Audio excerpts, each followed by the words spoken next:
Welcome to my school principal colleagues in New Zealand. This is Michael Fullan, May 31st in Toronto. Beautiful day, 28 degrees and sunny, just the beginning of the summer, so it's fabulous. You've sent along 5 questions for me to address in terms of the characteristics of school networks. And we'll turn to them one by one. But I want to say 2 things to frame it. One is this is a very timely set of questions. Obviously, it's timely with you because of the IES policy proposal, but it's also timely in various places that we're working with. More and more people are trying to figure out how do you really position school networks that really work effectively. So we will be working on this in many ways with New Zealand in mind, or participating with you, but also on our own right, our team. So that's great. The second thing is to frame it this way. We know that top-down change doesn't work, that you can't make a system work just by forcing it. But we also know that school autonomy left on its own doesn't really work either. So what's between there? What's effective within those frames? And those are, in fact, what your 5 questions are about. The first question you posed was, what are the characteristics of successful networks? And we know something about that, some good things, but not as much as we know about intra-school collaboration. The collaborative cultures we know quite a bit about, but there are things that can start us. One, about school networks, they should have a focus on student learning. Second, they should go about their work with a degree of rigor. Third, they should be able to link their work to some measurable indicators of progress, particularly in relation to student progress, student learning. 4, they need to be well led. And 5, they need to foster a sense of joint ownership. That's a tough change question, but that's the shape of it, is that the growing sense of ownership and commitment in that set of schools is very important to be part of what is being developed. So that's not a bad starting list. There's some good things to work on. And in some ways, if we think about the size of networks, I don't think there's a clear answer how many schools should be in it. I'd say somewhere between 5 and 25, just as a broad set of guidelines. They do need to be purposeful in the indicators I've just mentioned. So that's question 1. The second question you posed is, what are the characteristics of effective collaboration? This obviously overlaps with the first question on effective networks. So in addition to that list I've already provided, additionally, I would say that effective collaboration focuses on pedagogy. It builds professional capital in the way that Andy and I outlined it around human capital, but especially social and decisional capital. It is growth and developmentally oriented.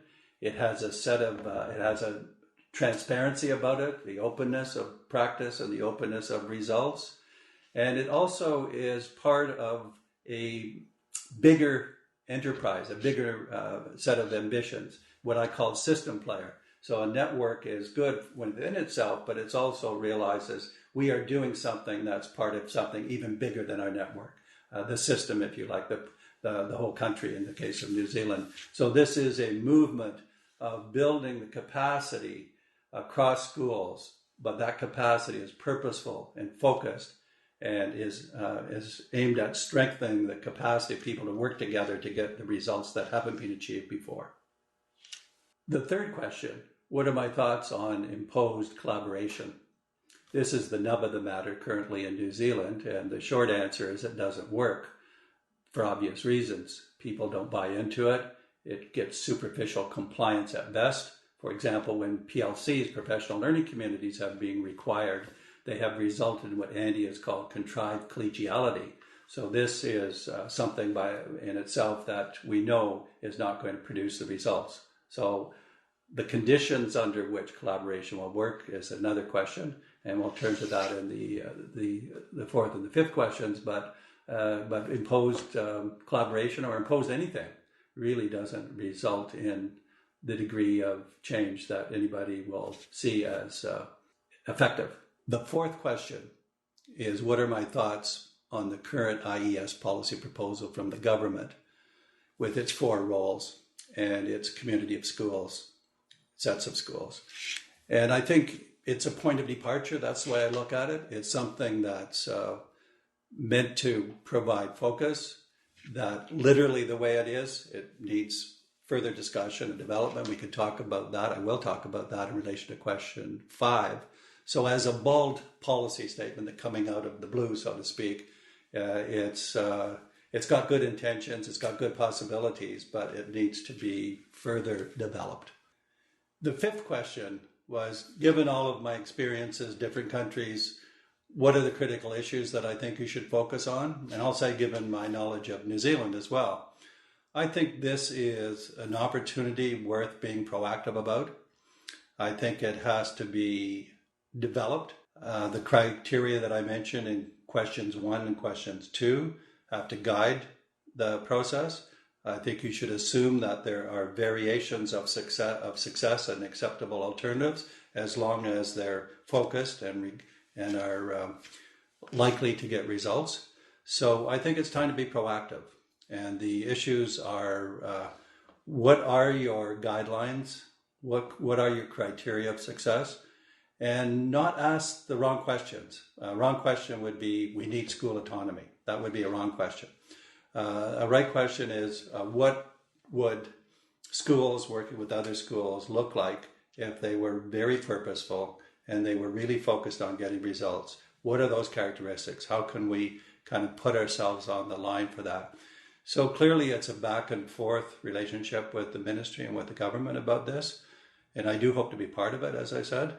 And I think this is really the time to say that if we had a series of learning networks, of variations on a common theme, but still focused and still, I guess I'll say, insistent on getting results, what would they look like? What would we hold to be the most important things we'd like to accomplish?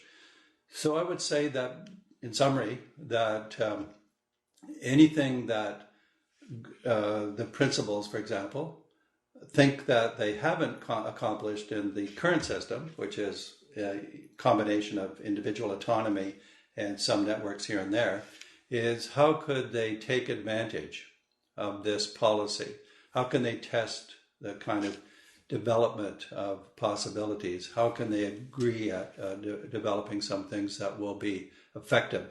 I think there's a real opportunity. It may go wrong. I can't say that I can't guarantee success, but of all the times recently, this is the time to go for it, I would say. Around the world, actually, we're seeing this. We're seeing in Netherlands groups of schools working together. We're seeing in California groups of districts and schools working together.